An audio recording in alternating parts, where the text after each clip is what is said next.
Ilang araw na ring mainit na pinag-uusapan sa social media at mga pahayagan na masakit na sinapit ng grade 10 student na si Pearl Joy Galve. Ito ay matapos na matagpuan ng wala ng buhay nitong katawan sa kalunos-lunos na kalagayan sa La Carlota City. Hanggang ngayon ay patuloy pa ring sinusubaybayan ng marami ang mga pangyayari. Ano na nga ba ang update sa kaso ng pagkamatay ni Pearl Joy Galve? Bago ko po ipagpatuloy ang ating kwento, sa mga bago po sa channel ko at nais sa mga ganitong klase ng kwento ng krimen na nangyayari sa loob at labas ng ating bansa ay maaari pong pakipindot ang ating subscribe button at notification bell para ma-notify kayo pag may mga bago tayong upload na videos. July 29, 2024, maagang nagising ang karamihan dahil sa unang araw ng pagbabalik sa eskwelahan matapos ang mahabang bakasyon. Pag ganitong unang araw ay talaga namang excited ang mga mag-aaral sa kanilang muling pagpasok sa school. Pero sa bagong mga gamit ay excited silang muling makita ang kanilang mga kaibigan, kamag-aral at mga guro. Ganon din ang 15 years old na si Pearl Joy. Maaga pa itong naligo at naghanda para sa unang araw ng kanyang pagpasok. Nasa grade 10 na ito sa Sumag National High School sa Bacolod. Siya at ang kanyang kapatid na babae ay sabay na pumasok ng school. Hinatid sila ng stepfather na si Rene Jan Nasis. Mula nang maghiwalay ang mga magulang ay naiwan silang magkapatid sa kanyang ina na si Jennifer Galve. Ang kanilang ama naman ay sa Manila na naninirahan kasama ng bago nitong pamilya.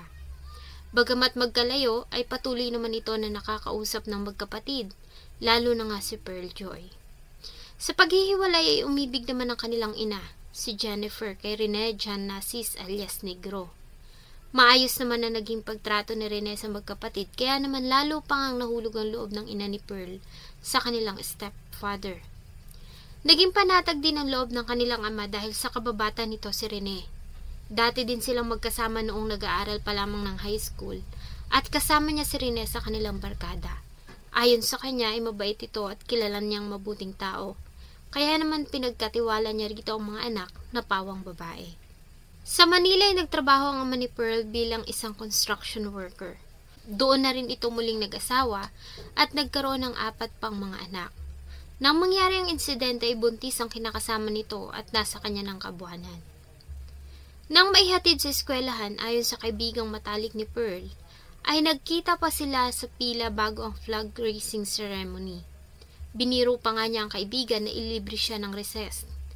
Noong una ay sinabi nito na wala siyang pera, subalit kalaunan ay may inilabas itong 300 pesos mula sa kanyang bulsa. Natawa naman ang kanyang kaibigan at sinabing nagbibiro lamang siya. Gayon pa man ay nagpumilit si Pearl at sinabi na puntahan siya nito sa kanilang classroom sa recess at ititreat niya ang kaibigan. Iyon na ang huling sandali na nakita nila si Pearl. Sa kalagitnaan kasi ng kanilang klase ay bigla na lamang itong nagpaalam sa kanyang teacher dahil sa labis na pagsakit ng kanyang tiyan at nagpaalam sa guro na uuwi ng kanilang bahay. Dahil nga sa sinabi nitong hindi maganda ang kanyang pakiramdam ay pinayagan nito ng guro, lingid sa kaalaman nilang lahat na ito na ang huling sandali na makikita nilang buhay ang dalaga.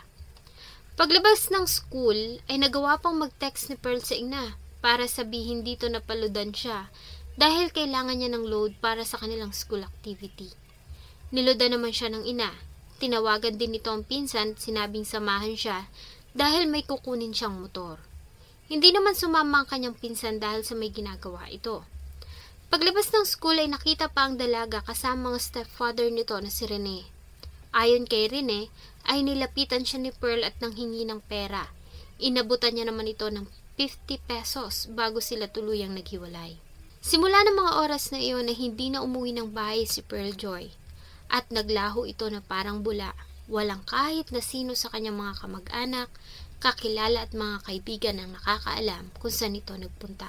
July 30, 2024, kinabukasan, ay lumapit na ang kanyang inang, si Jennifer sa tanggapan ng Police Station 9 para magpatulong sa paghanap sa kanyang anak. Agad namang tumugon ng tanggapan at nagsagawa ng missing person report. Muli nilang binalikan kung saan huling nakita si Pearl Joy. Tulad ng sinabi ng guro, ay nagpaalam ito na uuwi dahil sa masakit ang kanyang tiyan. Naiwan pa nga ng dalagang kanyang bag sa loob ng kanilang classroom. Isang witness ang nakapanayam nila na nakakita kay Pearl Joy sa labas ng paaralan at may kausap sa cellphone. July 30 ng alas 4 ng madaling araw ay muling nakita si Pearl Joy kasama ang isang lalaki na may mga tattoo. Ayon sa isang tindera, ay bumili ang dalawa sa kanya ng noodles. August 2, 2024 ay muli siyang namataan sa loob ng isang grocery store sa Sumag. August 3 ay muli silang nakatanggap ng report na nakita itong kumain ng lunch sa isang karinderya. Bagamat nagtataka ang kanyang mga magulang at kapatid kung bakit hindi ito tumatawag o nagte-text kung saan ito nagpunta, wala din silang alam na kadahilanan para maglayas ang dalaga. Sinubukan pang itrace ng mga IT experts ng pulis ang kinaroroonan ng cellphone ni Pearl. Subalit patay na ito. Hanggang sa isang report ang matanggap nila noong August 14 ng umaga. 2 linggo makalipas ang misteryosong pagkawala ni Pearl Joy. Isang wala ng buhay na katawan ang natagpuan sa masukal na taniman ng tubo sa Hacienda San Roque sa barangay Cubay, La Carlota City, Negros Occidental. Kasama ang mga officials ng Station 9 ay agad silang nagpunta sa lugar at doon nga ay natagpuan nila ang kalunos-lunos na kalagayan ng hindi pa nakikilalang biktima. Nakatali ang kamay nito at may duct tape ang bibig. Nasa advanced decomposition na ang katawan at hindi na ito makilala. Gayunpaman ay buo pa ang mga gamit nito gaya ng suot nitong damit at sapatos. Dahil nga sa ilang araw na rin nilang hinahanap ang dalagang si Pearl Joy, ay tinawagan nila ang ina ng dalaga at ilang mga kamag-anak para kilalanin ang katawan. Positibo namang kinilala ni Jennifer Galve na ang mga damit at sapatos ay siyang huling suot ng kanyang anak bago ito mawala noong July 29, 2024. Subalit paano napunta si Pearl sa tubuhan at sino kaya ang salarin? Ang katawan ay nakita ng manggagawa sa tubuhan habang nag-iikot ito sa property. Hinahanap nito ang pinanggagalingan ng mabahong amoy na tila ba nabubulok na hayop. Matataas na ang tubo kaya naman masukal na ang loob nito at talaga namang hindi ka basta-basta makikita kung nasa gitna ka ng plantasyon na matatagpuan 700 meters mula sa main road. Mula sa missing person report ay nalipat ang kaso sa Homicide Department at nagsimula silang imbestigahan ang kaso ng pagpatay sa dalagang si Pearl Joy Galve. Sinimula nilang maghanap ng mga CCTV footages. Nagbabaka sakali sila na may kamera na nakakapture sa mga huling sandali ng dalaga at ang huling taong kasama nito. Subalit sa kasamaang palad ay wala silang nakuhang footages. Malakas ang kutob ng mga investigador na maaaring hindi doon pinatay si Pearl at tinapon lamang doon ang biktima. Maliban sa CIDG, ay pinakiusapan ng pamilya ni Pearl ang NBI para magsagawa ng investigasyon. Ang kaso ay na-assign sa NBI Executive Officer ng Negros Occidental na si William De Arca. Habang hinihintay ang resulta ng autopsy, ay nagsagawa sila ng background investigation. At dito ay ilan pa ang mga nakababahalang impormasyon ang kanilang nalaman.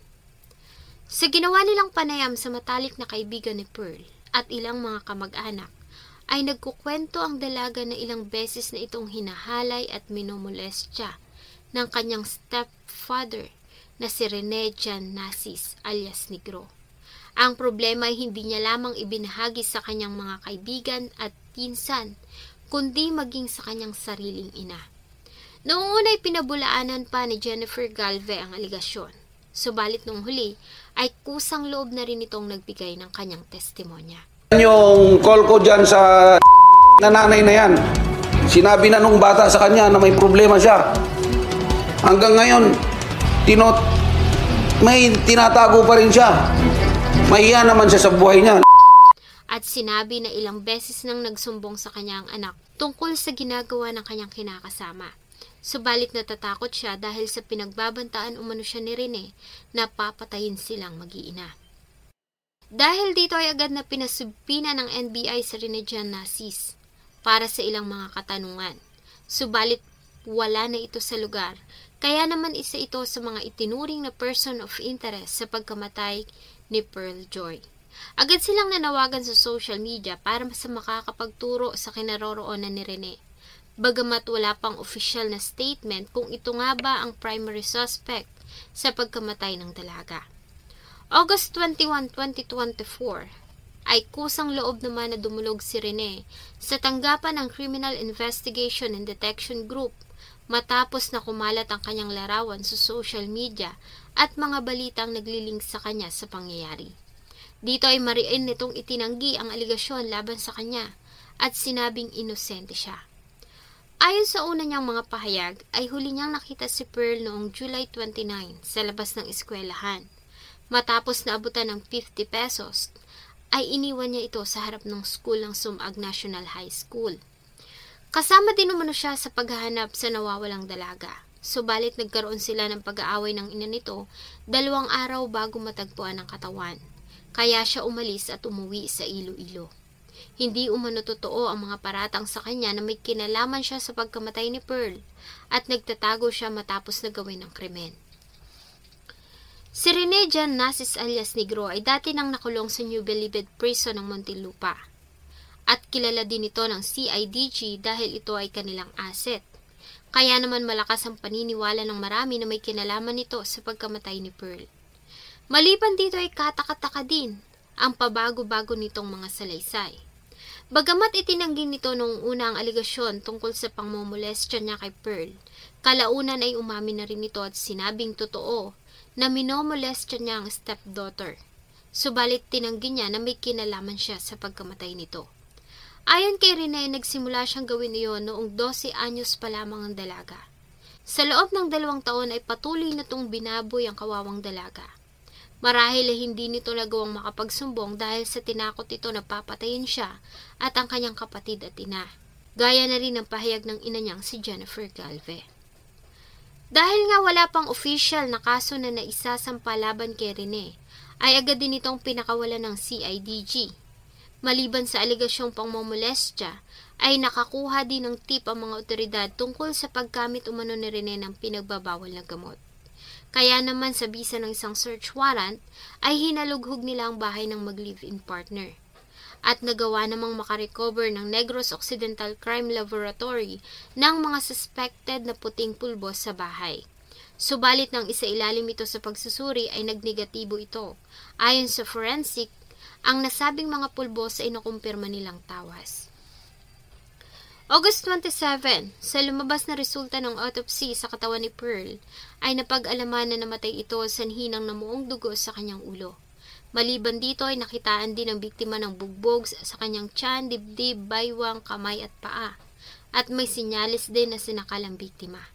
Nahirapan na din ang mga expert na malaman kung ginahasa ba si Pearl dahil sa nasa advanced decomposition stage na ang kanyang katawan.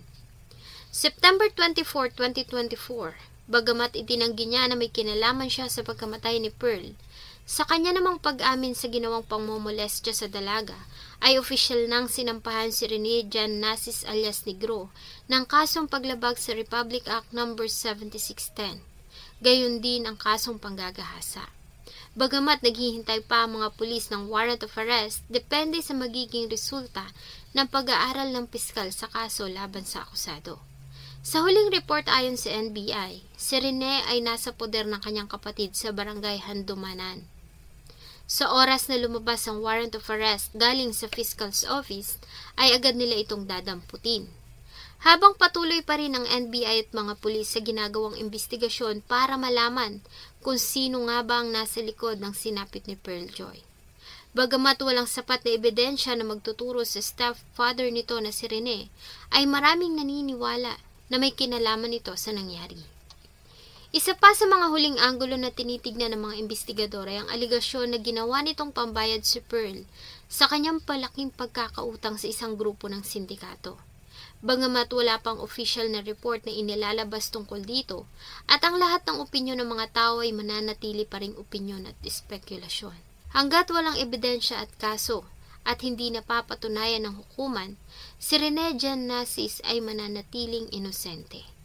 Sa inyo pong palagay, may kinalaman nga kaya si Rene Jan Nasis sa nangyari kay Pearl Joy? O biktima lamang ito ng panghuhusga ng mga tao dahil sa naging masama nitong nakaraan? Sana po ay nagustuhan nyo ang isa na namang kwento na akin pong ibinahagi. Marami pong salamat sa inyong patuloy na pagtangkilik sa akin pong mga videos. Huwag nyo pong kalimutang mag-iwan ng inyong saloobin at suggestion sa atin pong comment section. Thank you so much po and see you in my next video.